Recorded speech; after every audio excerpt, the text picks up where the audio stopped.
বিসমিল্লাহির রহমানির রহিম। সম্মানিত দর্শক শ্রোতা, দীর্ঘ এক মাস সিয়াম সাধনার পর আপনাদের মাঝে হাজির হলাম ঈদের শুভেচ্ছা জানানোর জন্য। ঈদ মোবারক। আমি ঈদের শুভেচ্ছা জানাতে বিন্দুমাত্র কার্পণ্যবোধ করছি না তাদের জন্য যাদের একটু তৎপরতার কারণে 5.5 লক্ষ থেকে 6 লক্ষ শিক্ষক কর্মচারীরা বেতন ভাতা এবং উৎসব ভাতা নিয়ে তারা ঈদ উদযাপন করতে পারত। যারা এই কর্মতৎপরতা দেখাতে পারেন নাই তাদেরকেও ঈদ মোবারক জানাচ্ছি। তারপর স্বাধীনতার 52 বছর পেরিয়ে 53 বছরে এসে 20 বছর যাবৎ শিখি ঈদ বোনাস পেয়ে যাচ্ছে এমপিভুক্ত শিক্ষকরা, যারা শিক্ষার প্রায় 96 থেকে 97% দায়িত্ব পালন করে আসছে। তারা ছাড়া শিক্ষা অচল। সেই শিক্ষকদেরকে যারা অবহেলার দৃষ্টিতে দেখে 20 বছর পার করে দিল, শিখি ঈদ বোনাসের পরিবর্তন ঘটাতে পারলো না, তাদেরকেও ঈদ মোবারক জানাচ্ছি।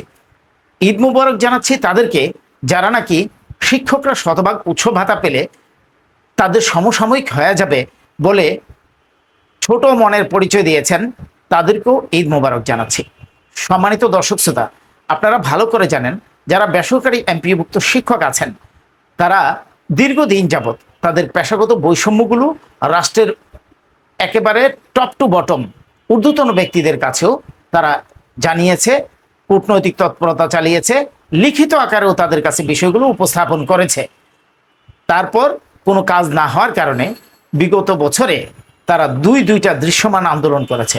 একটা হলো টানা 44 দিন এই মাহে রমজানের মতন, বিগত বছর মাহে রমজানের 16তম দিন তারা রাজপথে ছিল, এবং পরবর্তীতে সেপ্টেম্বর মাসে তারা টানা 22 দিন আন্দোলন করলো।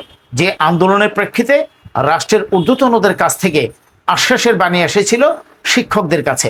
মাননীয় প্রধানমন্ত্রী নির্দেশনা দিয়েছিলেন, জাতীয়করণ করতে কত টাকা ব্যয় লাগে আমাকে হিসাব দাও, আর দ্বিতীয়ত জাতীয়করণ করলে শিক্ষার মান উন্নত হবে কিনা। এখন পর্যন্ত যারা সেই দুইটা কমিটি গঠন করতে পারেন নাই তাদেরকেও ঈদ মোবারক জানাই।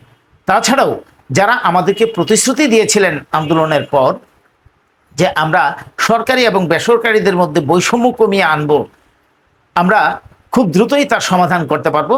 আমরা হিসাব নিকাশ করে ফেলেছি, অর্থ মন্ত্রণালয়ের সাথেও বসেছি, মাননীয় প্রধানমন্ত্রীকেও বিষয়গুলো অবহিত করেছি, কোয়ান্টিফিকেশন হয়ে গেছে, খুব দ্রুতই তার সমাধান করতে পারবো।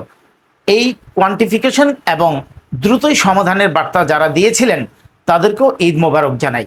আমরা অন্যের সন্তানকে উচ্চ পদে নিতে পারলে আমরা গর্ববোধ করি, কখনোই আমরা হিংসা প্রদর্শন করি না। সেই শিক্ষক হিসাবে আমরা ঈদ মোবারকের সম্পূর্ণটাই শুভেচ্ছা জানাতে চাচ্ছি, যাদের কারণে আমাদের উৎসব ভাতা, বাড়ি ভাড়া ভাতা এবং চিকিৎসা ভাতা স্বাধীনতার 52 বছর পেরিয়ে 53 বছরও তার সমাধান করতে পারে নাই বা হতে দিচ্ছে না যারা, তাদেরকেও ঈদ মোবারক জানাই। আমরা না হয় ঈদ কেনাকাটা নাই করলাম, আমার সন্তান আমার কাছে বায়না ধরলে আমি সন্তানকে পিঠ বুলিয়ে বলি, বাবা এই তো বেতন তো পাই নাই, ঈদের পরে বেতন পাবো, তারপর তোমাকে নিয়ে তুমি যেই কাপড়টা পছন্দ করবে, যেই জামাটা পছন্দ করবে সেই জামাটাই কিনে দিব, তোমার যেই জুতোটা পছন্দ সেই জুতোটাই কিনে দিব। শ্বশুর শাশুড়ি আত্মীয় স্বজন তাদেরকে না হয় নাই দিতে পারলাম। এত মনমরা অবস্থায় ঈদ উদযাপন করার পরেও আমরা কিন্তু ঈদের শুভেচ্ছা জানাতে বিন্দুমাত্র কার্পণ্য বোধ করি না, যাদের কারণে স্বাধীনতার 52 বছর পেরিয়ে 53 বছরও শিক্ষকদের বৈষম্যগুলো লালন করা হচ্ছে, তা দূরীকরণ করা হচ্ছে না। প্রতিশ্রুতি দিয়ে যারা প্রতিশ্রুতি বাস্তবায়ন করে নাই, শিক্ষকদের এই স্বল্প বেতনের টাকা থেকে তারা কূটনৈতিক পাড়া দৌড়াদৌড়ি করে, তারা দুপুরে লাঞ্চের সময় নিম্নমানের খাবার কোথায় পাওয়া যায়, 100 টাকা 50 টাকা 60 টাকা দিয়ে কোথায় খাওয়া যায়, ওখানে খেয়েও যারা নাকি বিভিন্ন দফতরে বিভিন্ন মন্ত্রী এমপি এবং সচিবদের কাছে ধর্ণা দিয়েছে বছরের পর বছর, তারপরেও তারা নোট ডাউন করেও যারা সমাধান করতে পারে নাই, তাদেরকেও ঈদ মোবারক জানাই। কারণ ঈদ হলো সার্বজনীন আনন্দ, আমরা সেই আনন্দ উপভোগ করতে চাই সকলকে নিয়েই। আপনারা কার্পণ্যতা দেখিয়েছেন, আমরা তো কার্পণ্যতা দেখাতে পারি না, তাই আমরা গানের সুরে বলতে চাই, ওমর রমজানের ওই রোজার শেষে এলো খুশির ঈদ, আপনাকে আজ বিলিয়ে দে তুই আসমানি তাগিদ।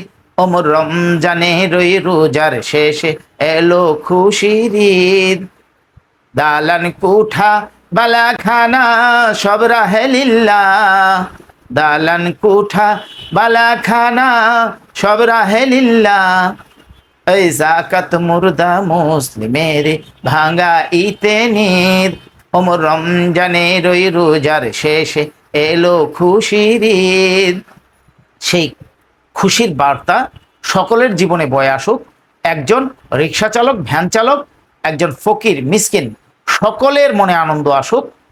সবাই সেই ঈদের আনন্দ উপভোগ করুক, সেই বার্তা নিয়ে আজ হাজির হলাম। সবাইকে জানাচ্ছি ঈদ মুবারক। আসসালামু আলাইকুম ওয়া রাহমাতুল্লাহ।